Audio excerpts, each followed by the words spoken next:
As a chess player, Kasparov often treated his opponents with scorn.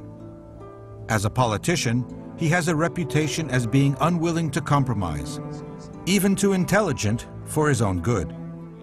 Kasparov is a genius in chess. He has a brain which works like a deep blue computer. But politics require a different type of brain. They require the ability to maneuver, to compromise, to strike deals not only with friends but also with adversaries, to build coalitions. None of these skills have ever been noticed in the personality of Mr. Kasparov. The current political situation in Russia doesn't offer us chance for an immediate offense. We have to make sure that, that we are surviving on the daily basis. And surviving, we are causing trouble for the regime because the regime doesn't want to deal with any opposition. Kasparov is advocating democracy in a country that associates the concept with the chaos of the 90s under Boris Yeltsin.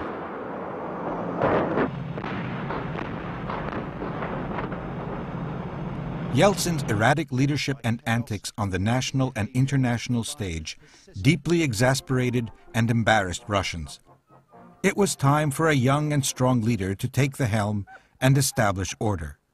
Many experts see authoritarian rule as a necessary phase to assure stability.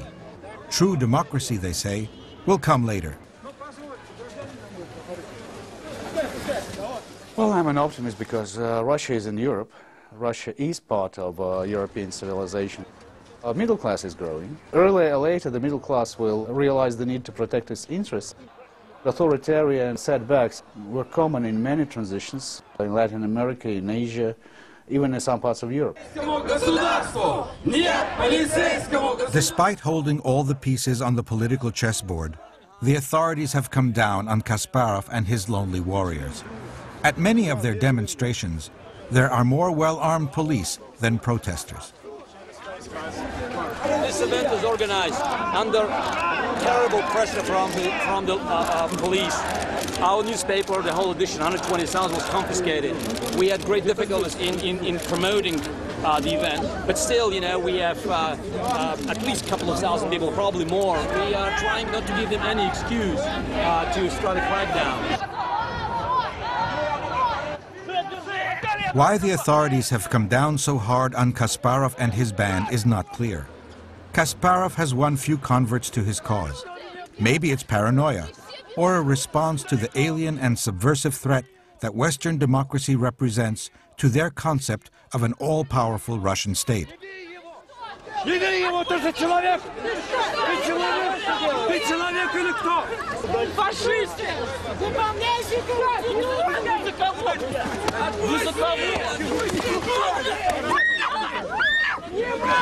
Скоро кто-нибудь вызвал? Не, нормально, спасибо. Тихо.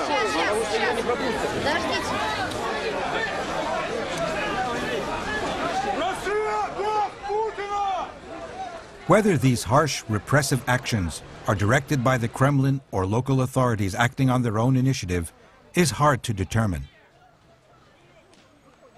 At a rally in Moscow, Kasparov is finally arrested.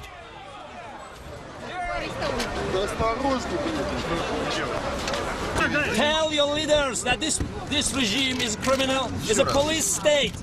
They arrest people everywhere because they're scared stiff that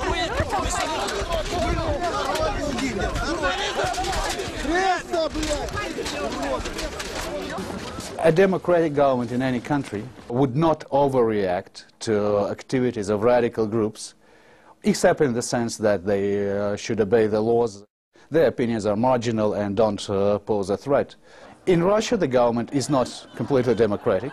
A government of this type does not have good yardsticks to measure the degree of danger or threat coming out of radical groups. That's why the government seems to be overreacting.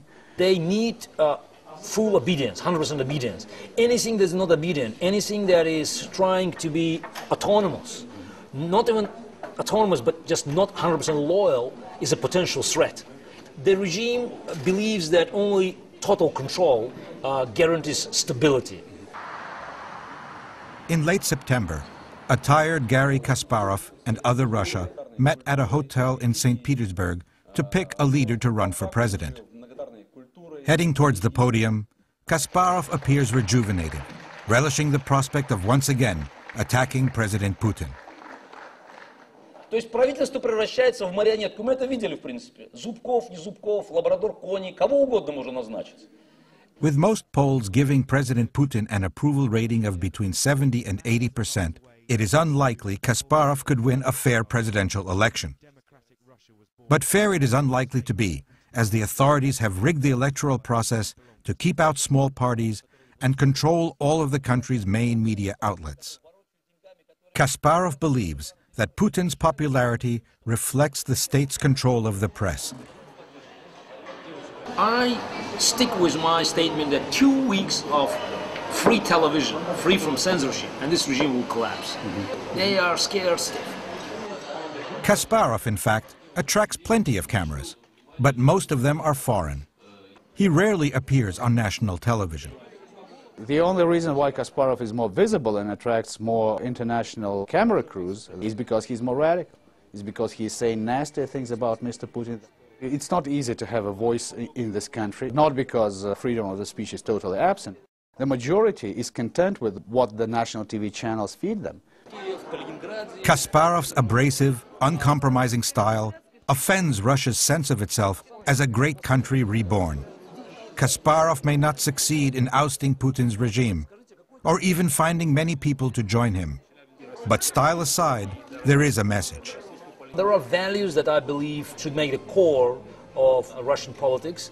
Those values of human life, liberal democracy, they are, in my view, they're not Western, because we could see them in South Korea, in Japan, in Taiwan, even in India. But I think that Russia's only way to survive and to respond to the challenges of the 21st century is to jump from these authoritarian swamp into, I don't know, that's a fresh water.